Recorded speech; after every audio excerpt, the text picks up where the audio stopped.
ಮತ್ತೆ ನೀನು ಮಾತಾಡ್ಲಿಕ್ಕಿಲ್ಲ. ಅಮ್ಮ ಅಮ್ಮ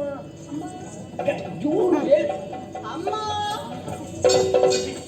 ಮನೆಗೆ ಹೋಗ್ತ ಮನೆ ಯತಿವರರೆ ಪಾದದೊಳು ಮಣಿದಿಹೆವು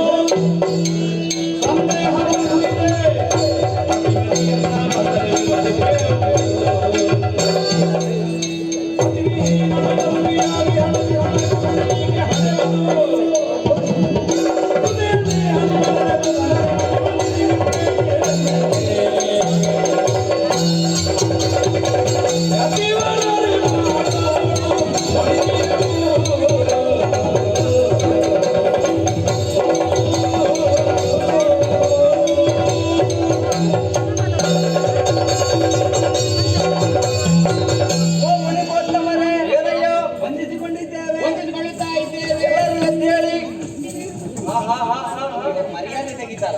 ಯಾಕೆ ಏನಾಯ್ತು? ಇದು ಅಲ್ಲಿ ಕಾಣ್ತದೆ ನಿಮಗೆ ಮುಂದೆ. ಹೌದು, ಸೌಖ್ಯ ಇಲ್ವೇ? ಹೌದು, ಆರೋಗ್ಯದಲ್ಲಿ ಸ್ವಲ್ಪ ಸಮಸ್ಯೆ.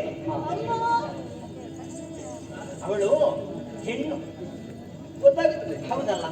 ಇದು ಕಾಣದಾಳೆ. ಗರ್ಭಿಣಿಯಾಗಿದ್ದಾಳೆ. ಗರ್ಭಿಣಿಯಾಗಿದ್ದಾಳೆ? ಹೌದು ಮುನಿಗಳೇ, ಗರ್ಭಿಣಿಯಾಗಿದ್ದಾಳೆ. ಅದ ಪತಿವಿಹೀನಳಾಗಿದ್ದಾಳೆ. ಪತಿವಿಹೀನಳೆ? ಹೌದು ಹೌದು. ಕೊರಳಲ್ಲಿ ಕರಿಮಣಿ ಕಾಲು ಕಾಣುವುದಿಲ್ಲ, ಕಾಲಲ್ಲಿ ಕಾಲುಂಗುರ ಇಲ್ಲ. ಹೌದೌದು ಹೌದು. ಅದು ಗಂಡ ಸತ್ತಿದ್ದಾಳೆ. ಈಗ ನಮಗೆಲ್ಲ ಒಂದು ಸಮಸ್ಯೆ. ಅವಳು ಗರ್ಭವತಿ ಆಗಿದ್ದಾಳಲ್ಲ, ಹೇಗೆ ಹೇಗೆ ಅಂತ ಗೊತ್ತುಂಟು. ಆದ್ರೆ ಅದರ ಒಳಗಿರುವುದು ಯಾವ ಮಗು ಅಂತ ಗೊತ್ತಾಗಬೇಕಿತ್ತು. ಯಾಕೆ ಅವ ಹೇಳ್ತಾನೆ ಅಲ್ಲಿರುವುದು ಗಂಡು ಮಗು ಅಂತ, ನಾನು ಹೇಳುವುದು ಹೆಣ್ಣು ಮಗು ಅಂತ. ಈಗ ನಮಗಷ್ಟು ಸರಿಯಾಗಿ ಹೇಳುವುದಕ್ಕೆ ತಿಳಿಯದು.